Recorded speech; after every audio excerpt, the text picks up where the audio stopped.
Hey everybody, welcome back to the Wolfe Pit with another episode of What Are We Eating? A lot of you showed a lot of interest in the first fast food review I did, and since then I've had a lot more requests to do more. So that's what I'm going to do. Today I'm going to try Burger King's Chicken Parmesan Sandwich, which I got as a number 12 meal that comes with a medium order of french fries and a large soda. I got a Diet Coke. After tax, this cost $9.19.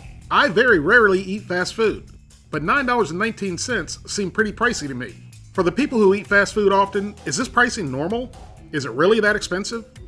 Burger King says their chicken parmesan sandwich has bold Italian flavors and is made with 100% white meat chicken filet, which is seasoned and breaded, carefully topped with Italian-style marinara sauce, melted mozzarella cheese, and shaved Parmesan cheese on a toasted potato bun. The chicken breast contains 18% solution, which, like I've mentioned before, is very typical of almost all chicken you buy in the grocery store. They add the solution for extra moisture and flavor, and also for their bottom line, because once you enhance the chicken, it weighs more, which increases their profit margin. But you can find some chicken that are 100% natural and are not enhanced. Besides the chicken breast, of course there's some seasonings, but look at all the ingredients in the breading and batter. There's a whole heck of a lot more ingredients in here than there would be if you made this at home yourself. But hey, this is very typical of processed foods. The potato bun is a typical potato bun like you buy at home. Normally, I'd be surprised with all these ingredients in the fries, but Dairy Queen's fries had even more ingredients. Burger King's website did not list the ingredients for the marinara sauce, the mozzarella cheese, or the Parmesan cheese. Their website wasn't nearly as friendly or helpful as Dairy Queen's. The chicken Parmesan sandwich has 570 calories, 25 grams of total fat, 8 grams of saturated fat, no trans fat, 70 milligrams of cholesterol, 1,340 milligrams of sodium, 57 carbohydrates, 9 grams of sugar, and 32 grams of protein. The medium order of french fries has 380 calories, 17 grams of total fat, 3 grams of saturated fat, no trans fat, no cholesterol, 570 milligrams of sodium, 53 carbohydrates, no sugar, and 5 grams of protein. And the only thing that's in the Diet Coke is 15 milligrams of sodium. I'll add everything up at the end so you get the total nutrition for the whole meal. So before I get into the food, I witnessed something with my own eyes. I saw one of the employees toss my sandwich in the microwave. I almost said something, but if that's the way Burger King does it, so be it. It's their reputation, not mine. But I can't see how that's going to be beneficial to the bread or the crispy breaded chicken. And like I said in the beginning, I don't eat a lot of fast food, so I don't know how long it usually takes to get your order. It took over 7 minutes to receive my order, and that would have been fine if everything was hot and fresh. I wanted to try the fries first before they got totally cold. And I wasn't too worried about the sandwich getting cold, because if it did get cold, all I have to do is take it up front and they microwave it for me again. That's just pathetic, microwaving bread and a crispy piece of chicken. And they don't have the cool ketchup dispensers like Dairy Queen had, which was disappointing. I also got a ranch dressing for my fries with the ketchup, which if you get ranch too, it has 140 calories, 15 grams of total fat, 2.5 grams of saturated fat, no trans fat, 10 milligrams of cholesterol, 230 milligrams of sodium, 1 carbohydrate, no fiber, 1 gram of sugars, and 1 gram of protein. I included the ranch numbers because it's a considerable amount of calories, fat, and sodium. And I guess while I'm at it, here's the numbers for the ketchup. Per tablespoon, there's 20 calories and 160 milligrams of sodium. The first thing I noticed with the fries, besides being cold, was that they had a lot of salt on them, which in my opinion is how fries should be. There's nothing worse than a bland french fry. These fries are pretty darn good, even cold. Maybe I should have asked them to microwave these too. These would have been absolutely delicious french fries if they were hot. I'm 110% in favor of fast food workers making more money. But if you're going to ask for $15 an hour, at least make sure you're proficient at your job before you ask for more money.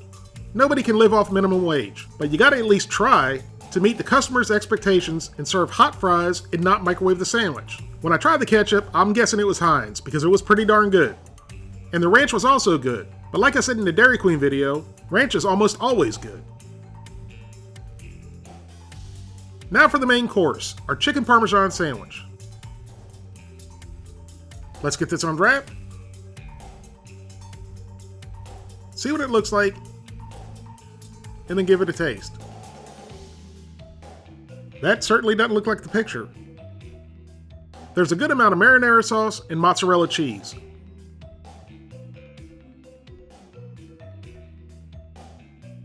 But I don't see any shaved Parmesan cheese. there's more marinara sauce on the bottom.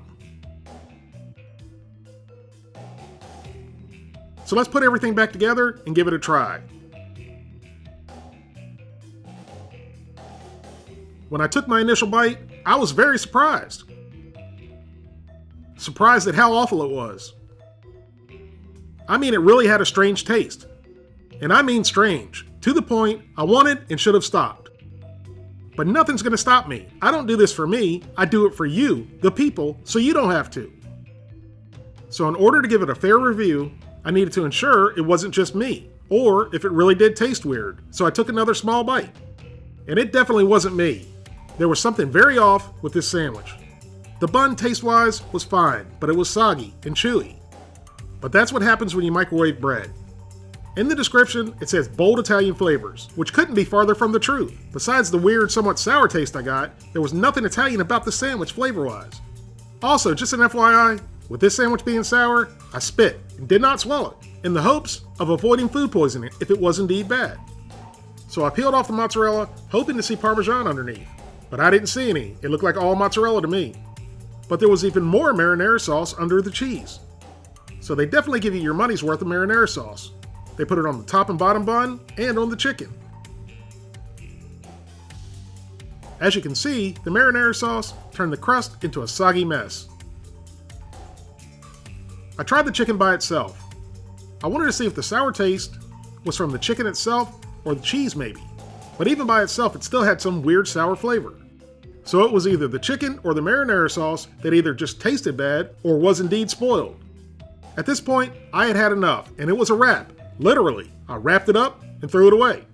But I did have some cold but decent fries left, and after paying $9 for the meal, I wasn't going to let them go to waste. So here's the numbers for the sandwich, fries, and Diet Coke. And if you get the ranch, add those numbers too. The whole meal contains 960 calories, 41 grams of total fat, 11 grams of saturated fat, 0.5 grams of trans fat, 70 milligrams of cholesterol, 1,930 milligrams of sodium, 110 grams of carbohydrates, 10 grams of sugar, and 37 grams of protein. The one and only good thing I have to say about Burger King's chicken Parmesan sandwich is that the chicken was a real piece of chicken. Not a meat slurry that's been shaped into a chicken patty nugget fritter thingamadoo. The crust on the chicken was soggier than a mattress in a nursing home. There really wasn't any flavor, especially bold Italian flavors like Burger King describes it. From what I could see and taste, there wasn't any shaved Parmesan cheese either. So with all of this said, I'm giving Burger King's chicken Parmesan sandwich a 1 out of 10. And the 1 point is because the chicken was a real piece of chicken. And the French fries, they get a 6 out of 10. Had they just been warm, they would have probably gotten an 8 out of 10. But they were cold. I wouldn't waste my money on this again, and I hope you don't either. If you'd like to help support the Wolfe Pit, consider being a patron. You can pledge as little as $1 a month, that's only $12 for the whole year. Or you can pledge more, that's up to you. Either way, every little bit's appreciated and helps me produce more high-quality videos more often for you, the people. Thank you all very much for watching. Please don't forget to like this video and subscribe, and I'll see you soon.